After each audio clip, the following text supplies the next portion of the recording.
Coach, I texted you earlier this week that I thought that if you guys were able to put some things together toward the end of the year, that I thought you'd be a tough team to beat in the sectional. What was the difference when you walked in that gym and started to put things together? The mentality more than anything. Like, these kids believe they're supposed to win there and that they don't end their season at Blue River. They never have. And that's just something that these kids believed in. And they truly bought in when we said your season resets when the sectional starts. It's not – you're not taking 6-18 in there. You go 0-0. And that's what happened. And we're 2-0 now, and we have a sectional championship.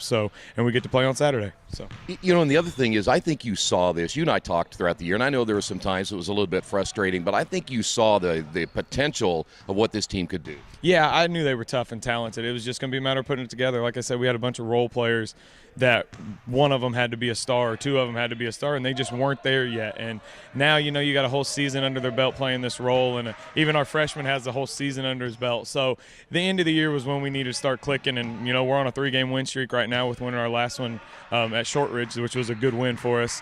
So we're rolling. Hopefully we can carry our confidence over to Saturday and maybe pull out a victory. Hey, when you think about 5 in a row, that's not an easy thing to do. I don't care what level it is to win 5 in a row. Has that kind of sunk in that you guys have been able to accomplish that? It has and it hasn't. They told me the other day that we have the second longest sectional streak in the state behind Greensburg, who has 7. So, that's pretty impressive. We're happy with it. I think just getting this job when I got it with, Desmond as an 8th grader and being in the sectional we're in, I think everything just kind of fell in the line to where it's at now. And it's a mentality that you just try to teach these kids. You win the sectional, play for the sectional. The conference stuff, that's nice, but play for the sectional. And these kids really bought in, and they turned it on Friday night. Well, you've been to this situation before, so this avenue is pretty familiar to you, but you have a couple of kids where it's not quite as familiar. How do you kind of get them used to it before you get up there and get this thing rolling on Saturday? Well, I think that's what your juniors and seniors for. They've been there 2 or 3 times already, so it's a matter of just calming them down, treating it like just another game, just the way we handle ourselves in a sectional championship, the same way. Just it's another game. Don't freak out if they make a run. Don't freak out if you make a run. Stay level-headed and just keep playing the game till the clock says 0. And we did a good job of that Saturday. I expect to do a good job of that Saturday afternoon because these kids have been there. The other teams, I think 2 of them haven't been there before, and the team we play, Southern Wells, hasn't been there. It's not Liberty Christian.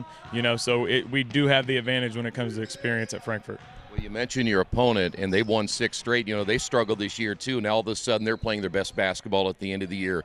What do you see in them that kind of concerns you a little bit about playing them on Saturday, the first game? They're versatile. They got a lot of guys that can go. They got one that can get 30 any given night, and then they got a lot of role players that know how to play their role. They play a good defense, which is something we're going to have to practice against and work against for the next few days because we're not very good against the zone, and we need to get better against the zone in a hurry. And it's just a matter of making shots, and that's the big thing with this team is our defense has always been really good, and we're a really good rebounding team. Just we have struggled putting it in the bucket, and if we can do that Saturday, I like our chances. Yeah, I got my last thing, and since you're a veteran coach of being here before, how do you make sure that some of the players aren't just satisfied with being here? You've gotten guys that have been in championship pedigree before, but I'm just kind of curious about the ones say, hey, we got here, now let's just go ahead and celebrate and forget the rest of the basketball. Well, a kid like Zach Rogers, who's our only senior, is not going to let he's not just going to roll over and die and be happy with just going to Frankfort. He's going to fight until, there's nothing left. And I think that's a big thing. And then these juniors, they've been here before. They've been here a couple times before. And, they want to get to that night game. So maybe next year when we do make it to the afternoon game, the night game's easier because we've been there before. So I think it's a stepping stone for the next couple of years because we are a young group and we're going to return a lot of these guys for a couple of years. So it's exciting, but, we want to get through that first game. We got to get through that first game. We haven't done it yet, so we can't get cocky and just talk about the night game because we've never been there. So we've got to get through it. Yeah, I said last thing, but it's fun this time of year when you're playing and everybody else other than the other teams involved in the regional, they're all sitting at home. Yeah, we have the worst record of the 64, but we're one of the 64, and that's all that matters. We get to practice today. A lot of teams don't. A lot of teams with better records than us don't, but it is what it is. We're here, and we're going to keep fighting to the end.